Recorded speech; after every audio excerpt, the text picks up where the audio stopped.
Welcome back to Her Standards. This is the show that highlights issues that affect women. We are able to discuss our problems, our solutions objectively without prejudice. Now today we are talking about HR issues, specifically that elusive, slippery corporate ladder that many women are trying to climb but they fall off somewhere along the way.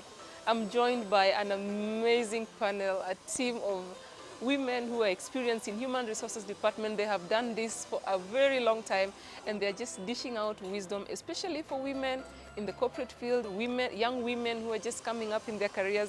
I think this is a very exciting show. Now, we are coming to you from 4 Points by Sheraton in Hurlingham, a beautiful place.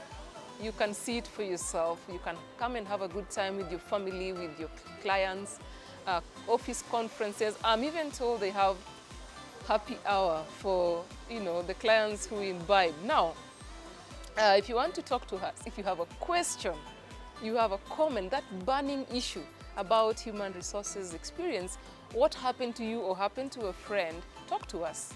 We are available KTN Home across all platforms, or you can also find me on Facebook at Queen Sambori, Queenie Saina on Twitter, Queenie Mbori on Instagram, and because we have HR people in the room, I have to be at my best behavior. I'm available as Queen Mbori also on LinkedIn. I think that is where we connect professionally. Back to my panel. It's good to have you back again. Thank you for having us. Thank you. And thank you for all the comments and the discussion that we are having. Now, Plan International did a study, I think it must have been in 2019. It was based on gender equality and opportunities for both boys and girls. Now, what they discovered is that up until the time boys and girls get to 10 years old, their ambitions are the same. They're not limited by anything. Okay, girls want to be architects, they want to be engineers, they want to be, all these things that they say when what a man can do, a woman can do. I don't believe in that, because I believe we are better. Okay? But that's now, from this discussion, I don't know what happened somewhere along the way. It's like we just fall off. We lose the steam, we lose the morale, and then all of a sudden we are not found anywhere in where decisions are being made. We lose our self-esteem. We don't thrive career-wise. Why are women always exposed to gender barriers? I have a question. Yes. How many of us, the women we talk about, have mentors? The other female mentors, how many of us mentor in fact? Therefore, if I feel I need to go to somebody because I can't deal with this issue yet, and it is gender related, and I don't want to be seen to be this, do we have another woman who mentors us to whom we can go? And I think that's what I have discovered is the missing, one of the main missing links here. And that is why I believe if at the position we are at today, we start mentoring those people, young girls in schools, in learning institutions, and those women who work for us. Particularly now, if you are head of HR or whatever head of, are you mentoring the women in that organization? And I think that's what I've discovered is missing here. We do not put out our own hands to hold another woman's hand so that also they can be where I am. I have discovered that since I've come back to Kenya. And I don't know whether it is rivalry, I do not know whether it is conditioning, or whether it's just, I'm not quite sure. Perhaps we can explore that a little bit further. Actually, it's just what you said, mentorship. And also sometimes when you start getting out to social places like in school, sometimes, unfortunately, even in church, at home, in the family setup, you find that sometimes you're very excited about a particular maybe career or something you want to do, but you get discouraged. You're told that's a man's thing. Yeah, don't do it. There are no women there who have done it. Why do you think you're the first one? So you find that sometimes the esteem now starts coming down because there's no method to encourage you. Go for it. The people you meet are telling you, Don't think about it. That's a man's world. That's a man's career. Don't mentor it. Then when you look up, sometimes you find that for real, maybe out of maybe 10, maybe like let's just take an example. Maybe like, let me say engineering. You find that in a class of maybe of about 30, there could be less than 10 who are women. So when you look up, you're like, for real, that's the situation. When you look around, but we don't have somebody to tell you, no, go for it, not to build you, give you the opportunity, give you the, to believe in you, give you the opportunity to do some trial and error. Like if it doesn't work, I still have an opportunity to have a second choice in terms of my plan B. You know, so sometimes you get so discouraged with the plan A, you don't even have a plan B because you're not even sure it's going to work. And you find that people are not believing in you, but you have it. You have it. So it's also the social setup that sometimes discourages the women from advancing. So that's why now we say that women should go for it. And as Jerusha said, have no apologies. Go for it. Go for it. Go for it. Yeah. And maybe what you do is what is going to motivate the other people to be able to do, because you have walked that journey, so you can be able to carry to mentor the ones behind to see that it's fair. So it's a lot of mentorship. Somebody to hold your hand and believe in you, and that where do we find these mentors, Jerusha? Do I need to write an application? Do I identify a mentor? Or should I wait to be identified? How do we initiate this process of identifying this accountability partner? Well, the thing is, you see, what I think I have noticed missing here are women's forums. Well, men have their drinking clubs, they have their golf clubs. Show me where women can say, this is our club, this is our forum. And I can go there and meet other women, and if there are men, I will say hi. But it is ours for that.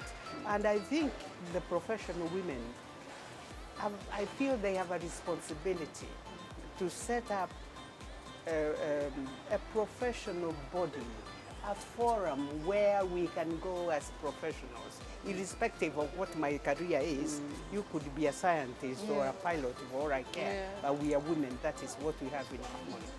And I don't know of any. Perhaps you can tell me if you know of any. I do not know a women's forum where professional women meet, where they can take their friends. I don't know of it. Do you? There could be maybe one, but also I don't know in terms of making it very articulate so people can be able to be aware of it. Could be maybe could be a limiting factor. So when you don't know, you're not able to aware that it's there. But also in terms of, just to add to what Jerusha is saying, we can have those opportunities, those networking or clubs, both formal and informal. So they can be able to take care of women across all can I say careers? Because it can be either informal employment or informal employment. So when they are there. No, we have those chamas.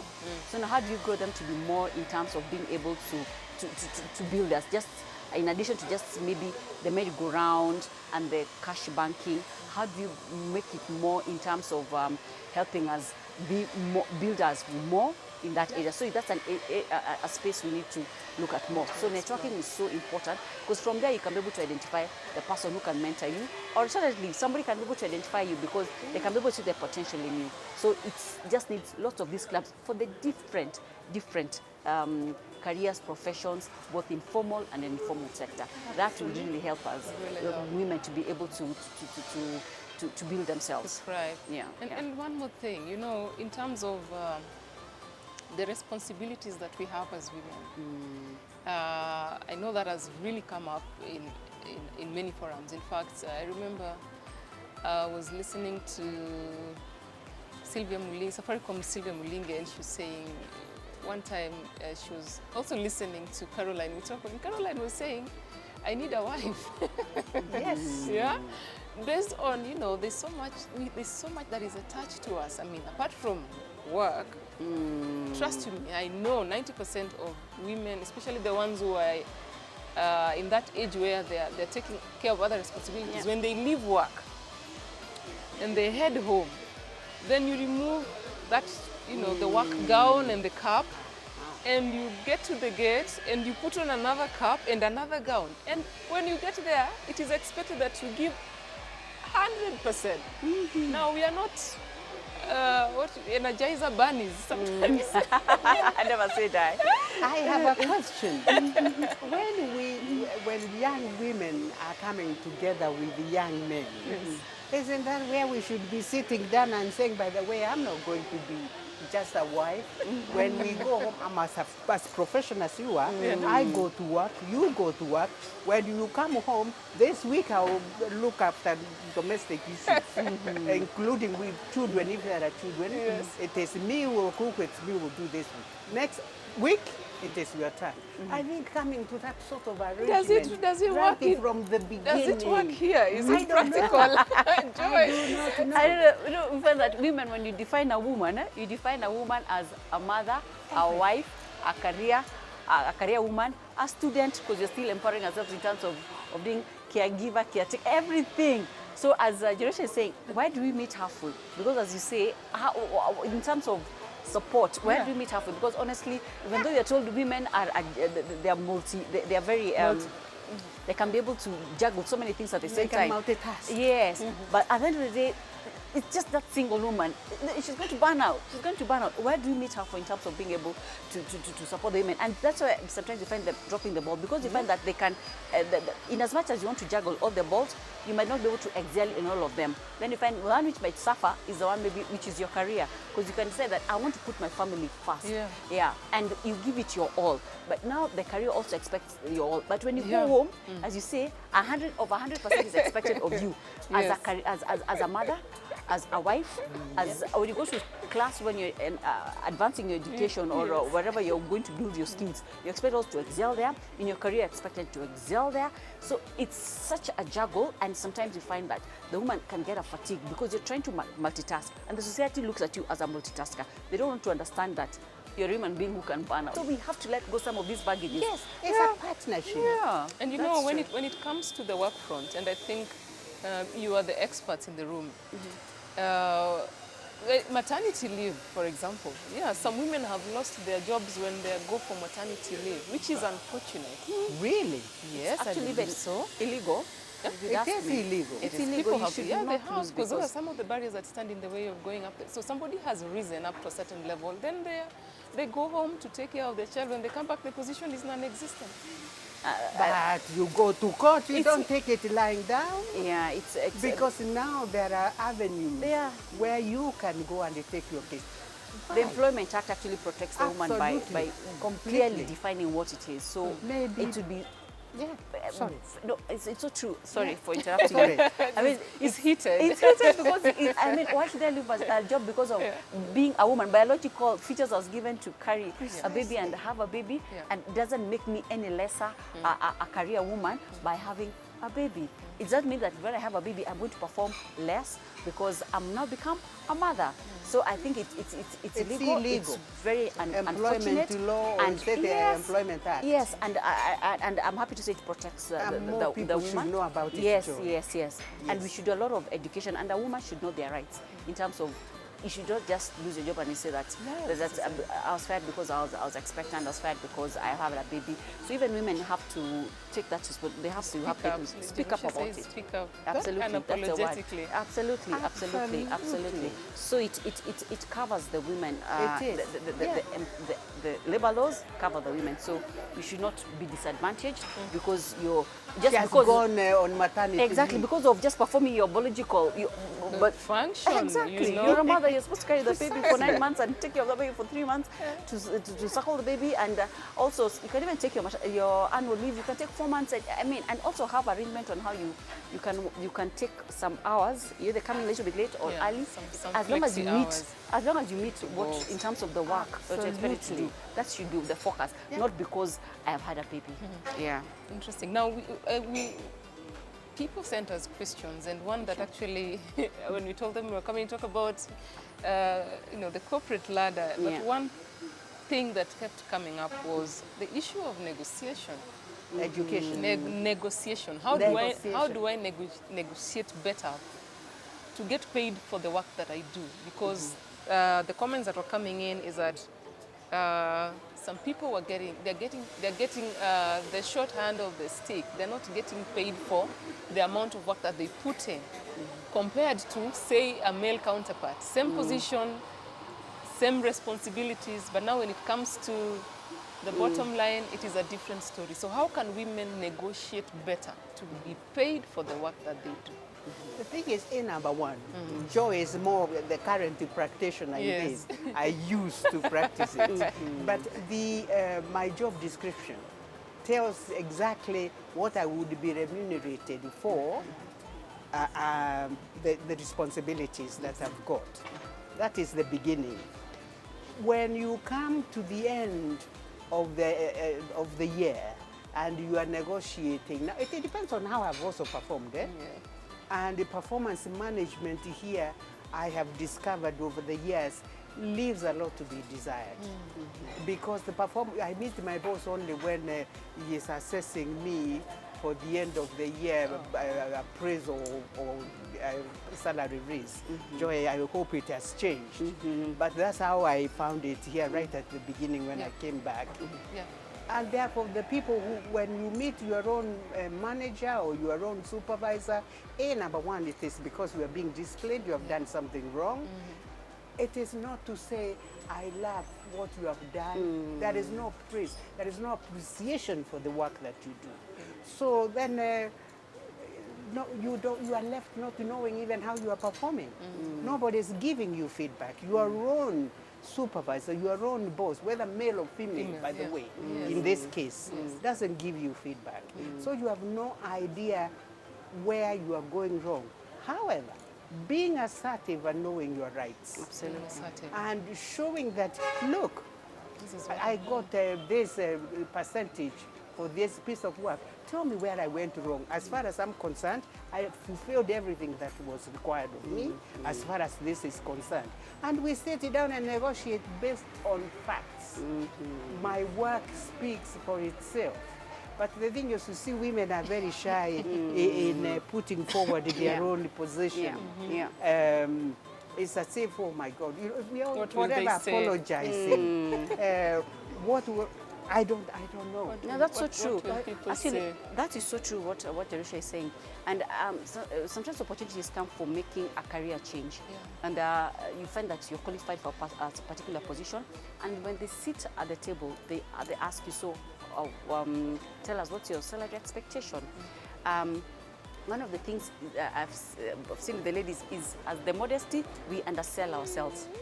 So you can find that an organization is taking two, and they said, let them take a female and a male. But in terms of what the expectations for the salary for both will be worlds apart. You find that the lady will undersell herself because she wants to be modest, but the gentleman is going to without any reservations, double, say what do we do? As in, do your homework. Do your homework. Always do your homework. Yes. Try and find out. You know, even though there are always market surveys, these days in the internet you can learn a lot of stuff in terms of what will be the ranges. Know your worth. Know your worth. Don't undersell yourself. And when you're going to negotiate, as also what I'd said earlier, don't go to negotiate from the point of view that, you know, I have children in school, I was left by my husband, so I need this money. Go and sell your strength. Yes, sell your strength. Yeah.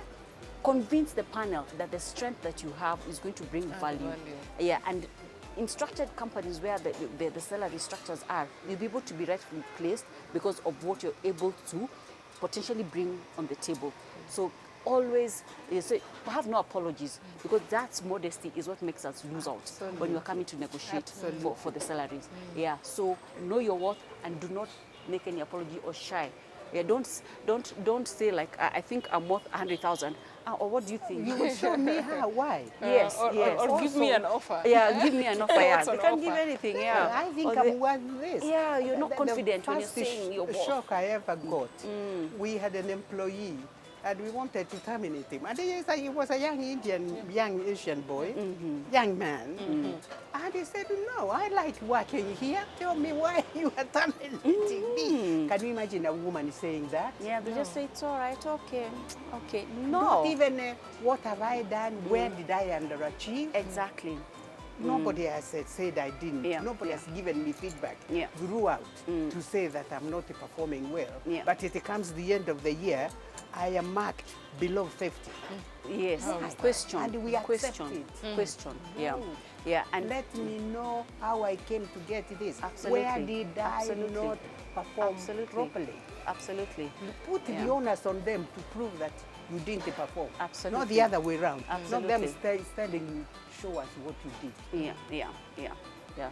Tell me Stand out. what I didn't Yeah, do for yeah, a change. yeah. Yes, that is so true. And don't fear to, sometimes we also see gaps in terms of the jobs that you're doing, but to share away like this, how things have been done. I don't introduce anything new because I don't know it's going to be taken. Do not shy away from identifying the gaps in terms of that can enable you build the job in a better way, and don't be shy to shout about it. You have identified a gap in the job, you have given a solution, and it's worked.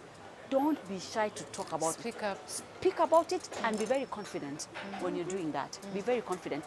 Try and stand out. Do things which can help you stand out, and don't share it. Don't do it and then take a back seat. Do it and talk about it, Yes. and the boss will get to know about it. And as you saw, when it comes to the performance, don't fear to ask for feedback, because I see that also among you ask. I scored this. I scored this, and you kind of say, all right, but you're like, did you ask? Did you take time to challenge it. Yeah. Did you even take time to sit?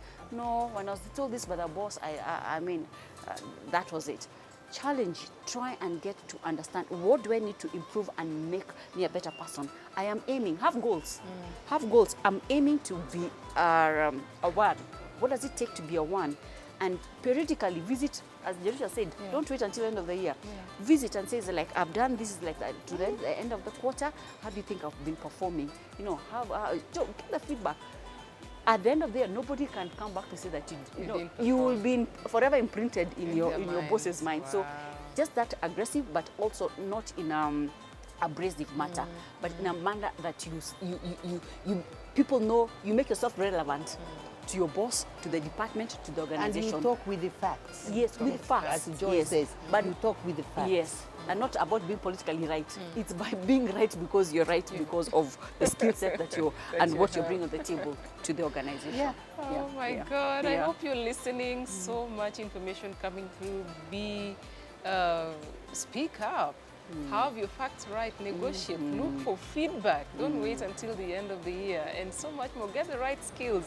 Do not be apologetic. Stop being modest as a woman. I think these are some of the issues that are coming out of this show. Unfortunately, we have to end it. I know. I wish we had the whole afternoon to do this. Thank you. But Thank now you we very have much. to go. I'm so happy. Thank you for joining us. Thank We you. need to, Thank I you think for we need having a part us. 2 of this, because I can only imagine the feedback that it's going to get. I mean, these are issues that affect us. We don't talk about them as women. We are modest. But now that we brought them to the fore, I'm sure it's going to get a lot of reaction. Anyway, what are you doing in the weekend as we wind up? Joy, what are your plans? Remember, we have said we are speaking up unapologetically. You can even Absolutely. come to the 4 Points by Sheraton. Absolutely. For me, something I've come to value is something we call the me time. Time for myself as Joy. So over the weekend, I just want to spend time with myself doing things that make me happy. And that is wonderful, actually. Yes. To make time for oneself. Absolutely. To do the things you want to do. Absolutely. Not because you don't love the people around you. Yes. But I applaud that completely. Yes, it's my space. It's your space. So, Absolutely. Jerusha, what are you doing over the weekend? Over the weekend? Yeah. Well, apart from playing golf, darling, But do you say? the weekend we tend to go to our club, Mudaiga Club. There is swimming there. She will know. Most weekends, almost twice every month, I will have people coming home for lunches, because I like catching up also on what is going on. I'm not in the employment sector as per se. So those are the things we do this weekend.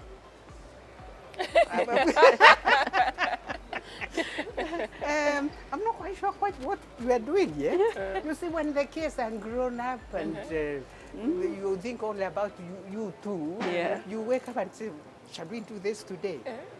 Because there is nothing else nothing preventing else you to from do. doing it. Or you just stay at home and do your stuff. Sometimes go and see the bottom of the river and see whether you can get any fish or something like that. I'm not quite sure. Yes. And what are you doing? What am I doing? Good question, Jarisha. Good question. Good question. I wasn't expecting it.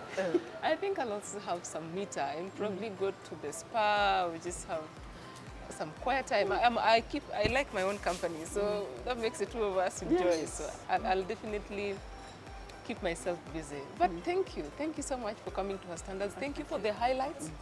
I have learnt a lot. I believe even the viewers at home have learnt a lot. Unfortunately, what has a beginning must come to an end. Yeah. We have come to the end of this show. Today we were doing HR practices, talking about women and how they can grow up that elusive career ladder. I believe you have benefited from the tips that have been given by some of our top HR experts on the show today. Thank you for watching, you talking to us from home. Thank you for your feedback. If you have any information, as always, we say the conversation cannot end here. Let's pick it up offline. Let's meet on social media at KTN Home across all platforms. Or you can talk to me at Queen Tambori on Facebook, Queenie Saina, Twitter, Queenie Mbori on Instagram, and as I had said before, HR experts are in the room. On LinkedIn, I'm available as Queen Tambori. Till next time, we just say bye for now, take care of yourself, and always remain inspired.